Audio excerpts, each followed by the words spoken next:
Thank you, Mr. Chairman. Picking up where the chairman left off, I think his assessment is absolutely right, and that is that there's real doubt whether or not the world's food supply is going to be enough for the world's population.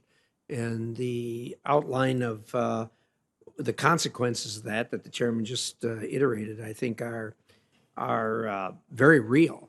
And obviously, you can't, as USAID, you don't put your arms around all of that stuff, but your job is to get as much food out there as you possibly can. What is our assessment, dire assessment of the coming situation? Is that what you're hearing also from the people you deal with worldwide? I mean, first, if I may just go meta on the exchange that you have had. I mean, this is exactly the bipartisanship that has been reflected in your collective efforts to bring more food online and to give us the resources we need to meet humanitarian needs. So let me just first say thank you for the spirit of both sets of comments. Yes, Senator, this is what we are hearing. I met with the Ethiopian Minister of Finance now going on 2.5 weeks ago, 3 weeks ago, and he described already the riots and the protests that were occurring in Ethiopia, well and apart from Tigray and the crisis that we know already exists there and in Afar and Amhara, because of the increase in the price of fertilizer. And farmers just saying, we can't afford this, where are the subsidies? And then the Ethiopian government saying, you know, we don't have the fiscal space here to provide those subsidies, what are we going to do? So that's just, again, those kinds of protests. I think we see it in the data, even up to this point, on COVID-related food insecurity over the last 2.5 years. If you look at some of the intention to migrate surveys of people, who are crossing borders or who are attempting to cross even into the United States, you can see a major spike in food insecurity as grounds for migration.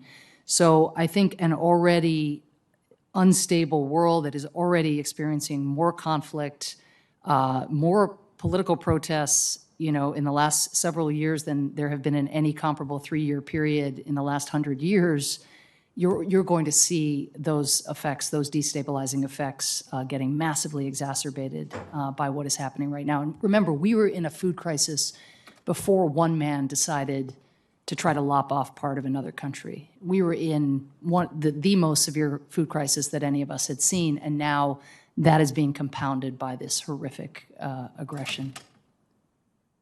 Well, I appreciate that, and I think all of this is frightening, to say the least, but it's coming, and I guess we all need to think about it and how we're going to get through this.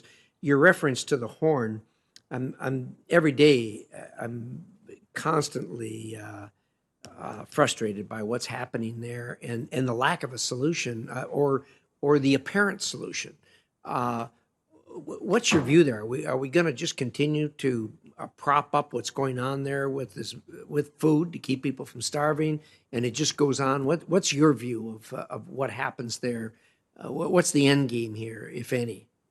Well, of course, we want to meet the needs, as always, of people facing desperate food insecurity.